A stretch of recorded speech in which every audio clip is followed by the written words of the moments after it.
Hi, thank you so much for joining me today. And today I wanted to play a little bit more with my Curiosities in Willow Grove from Vicki Boutin for 49 and Market.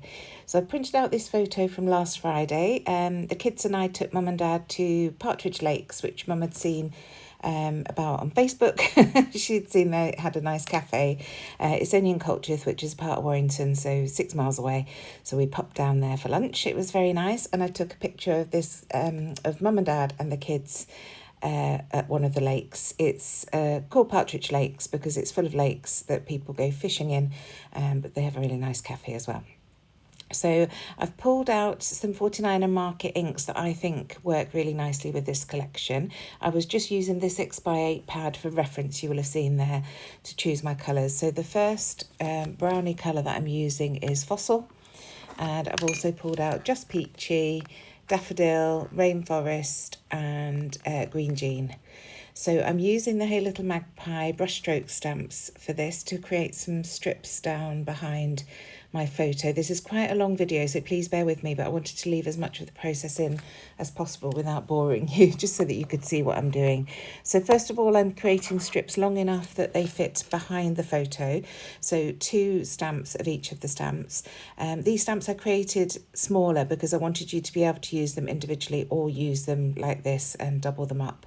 I could have made longer stamps, but it just didn't make sense because most of the time you don't want something quite this long.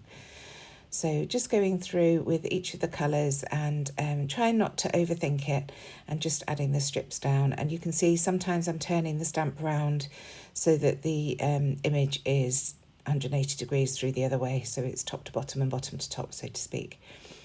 It's very similar on either end, but there are some subtle differences. So I just wanted to get that in.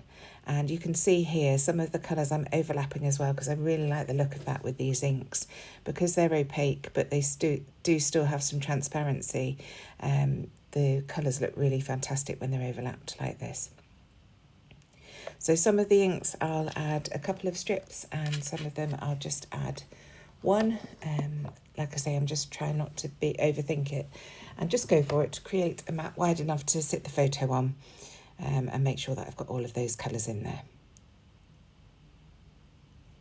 So I think this is the last one now. I do come back in, I think, actually, with the Rainforest because I've only got 1 strip of that at the moment and I decide that I definitely want a little bit more. And these inks are really interesting because some of them that look more vibrant when they come out, they're really quite subtle, like this Just Peachy. It's not nearly as bright as the cover would suggest, so it's well worth doing some swatching or having a play around with your inks if you've got these, just to see exactly how they come out, because you might think it's going to be too bright, but in fact it's perfect for your page. So just one more strip, like I say, coming back in with Rainforest, just to add another strip in the centre there.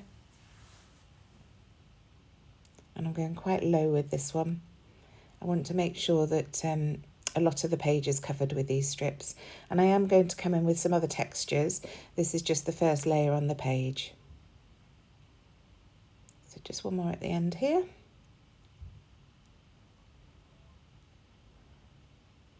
Cleaning that off, and then I decide to add one more on the other end as well. So just using that yellow daffodil to add a strip here. So I know that these ends aren't going to be covered by the photo, and that's why I'm going into those. So now I'm pulling out the new stitching templates from Hey Little Magpie. I've got the fern. I used this on my previous video. I just adore this one. And I'm going to prick all the holes, and then I'm actually going to use a pen.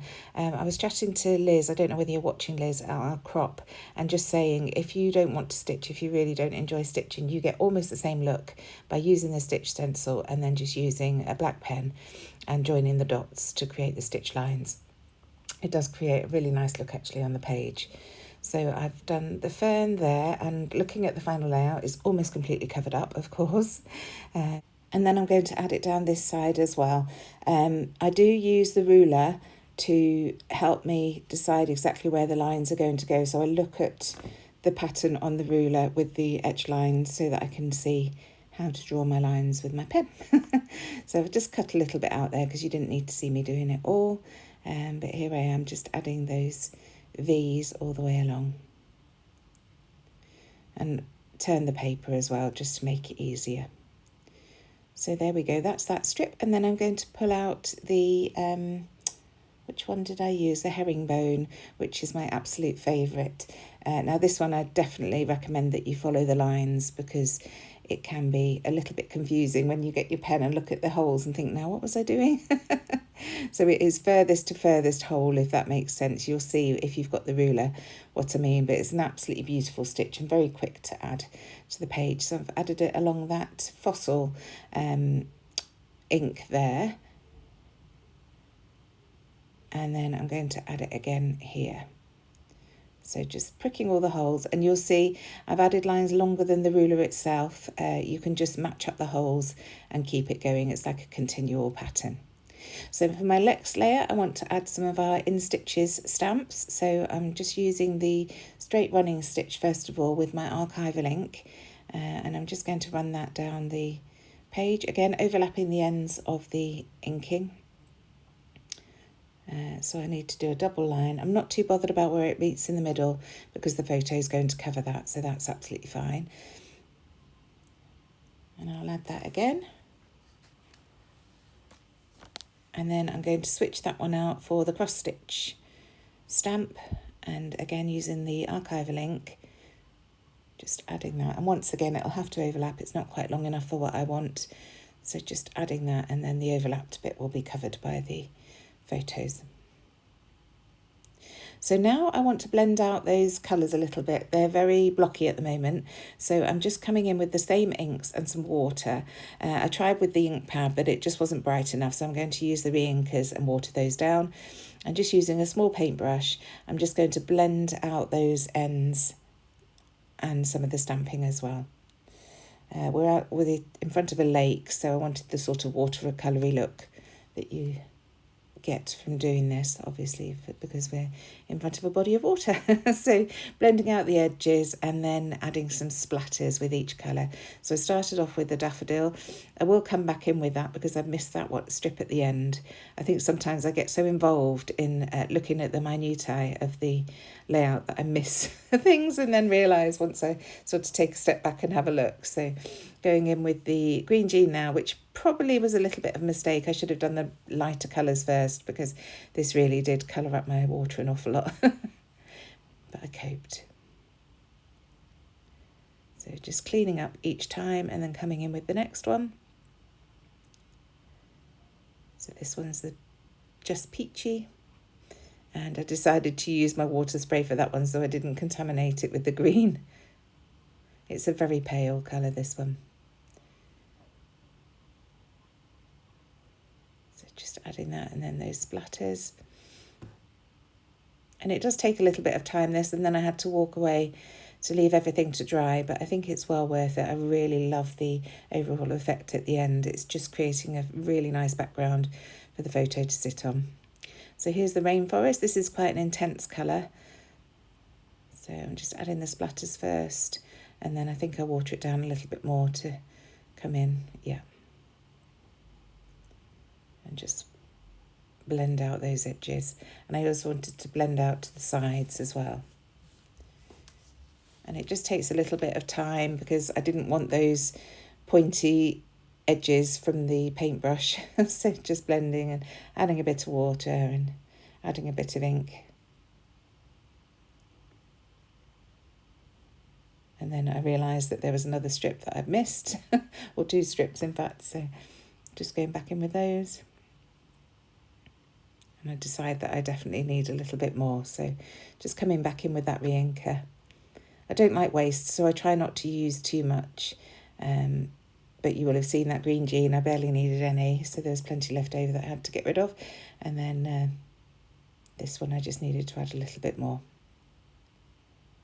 So almost there. I need to come back in with the yellow, the daffodil, and do that piece on the right hand side there.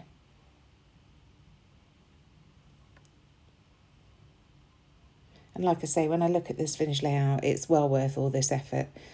It does look really good. So just blending those edges, adding some splatters. And that's it.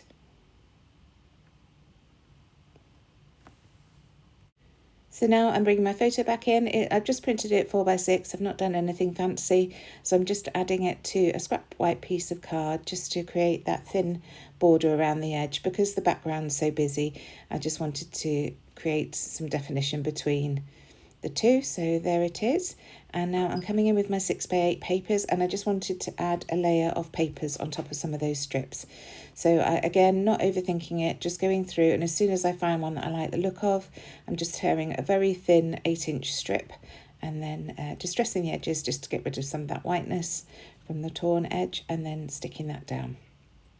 So like I say, just keeping these 8 inches. There's just one that's a smaller piece that I do tear in half to extend, but it doesn't go more than 8 inches. I think that one's a bit smaller actually. You'll see when I get to it. And just being careful to layer different colours. So there I'm layering the orange on top of the yellow, just again to create some interest, and I didn't really want to go tone on tone. So this beautiful bluey green that matches the rainforest ink really nicely. I'm just going to add that. In fact, I do go on top of the rainforest ink with that one, but you don't see the rainforest ink so much there, so I don't know, it worked for me. This piece is slightly smaller, so I think this is the one that I do tear in half. Yeah, and add half to the top, and then the other half at the bottom there. And then just roughing up the edges. I forgot to distress those edges, so just curling them up a bit with my fingers. So the photo is going to go down. And then I'm looking for my title that I pulled out at the beginning, because I just saw this and it says, don't forget to enjoy the view. And that's what we've gone for, really. Mum had seen the beautiful pictures on Facebook, so that's what she wanted to go and have a look at. So just popping that down there.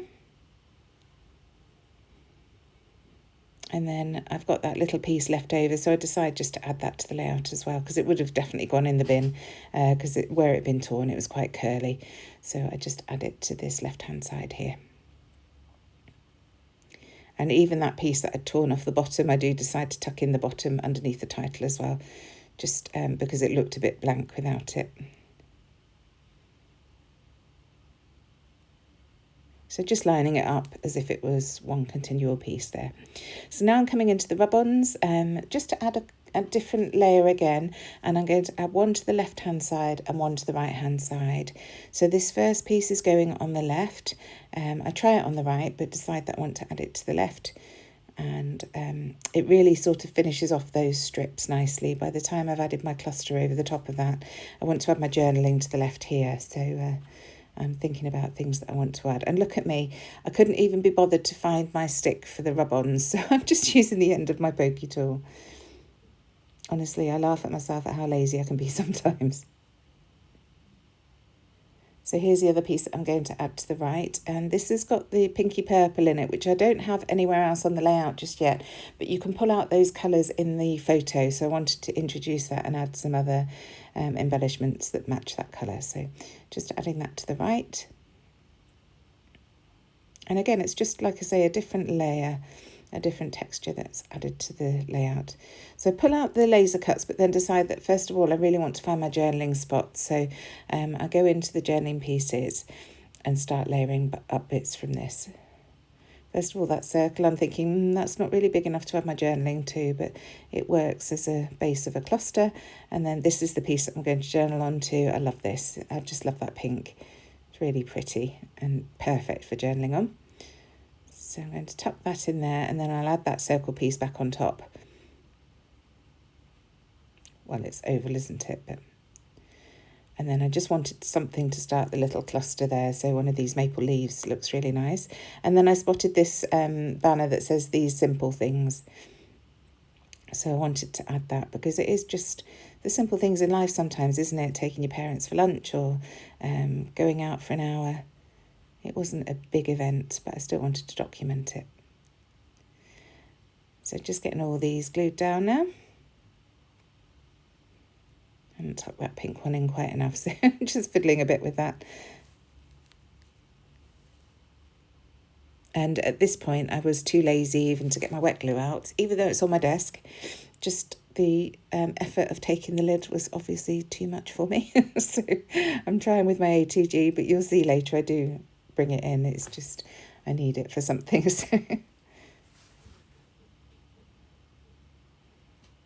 So now building up a little bit on the right-hand side.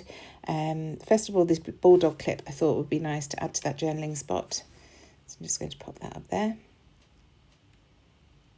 And then I saw these little mushrooms or toadstools. So I didn't like the white border because everything else is coloured, so it made it really obvious. So I just trimmed the white border off that. So I'm adding one here, and I do find another one later on and add that as well. So just seeing what else I can see. I really like this compass, so that's just going to be added to the cluster.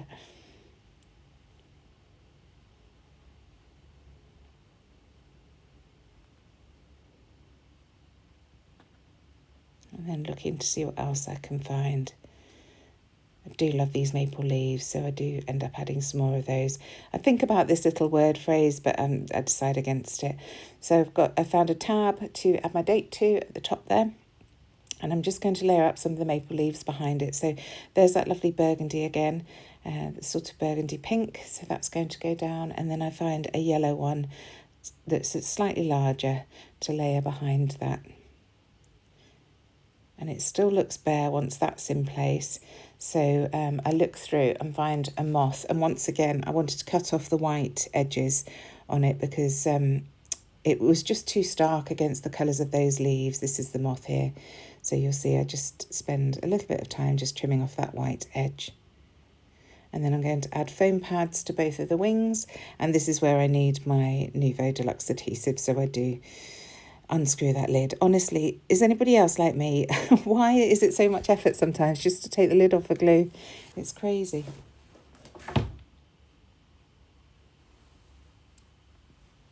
So there we go. Foam pads on either wing and then glue down the centre just to make it look like it's in flight, and that's going to sit on that yellow maple leaf there. So gluing, now I've opened my Nuvo, I'm going to glue down that tab, and then I think I have to go back and add some glue to a few things. Add the date. The roller date stamp is way too big for that tiny tab, so I am going to add the date at the top of the journaling card as well, just so that you can see the year. So I'm going to add my journaling to that card. There's not a lot of space, so it's just saying where we went. And then I spotted these two bugs that I thought would work nicely on that cluster at the bottom there.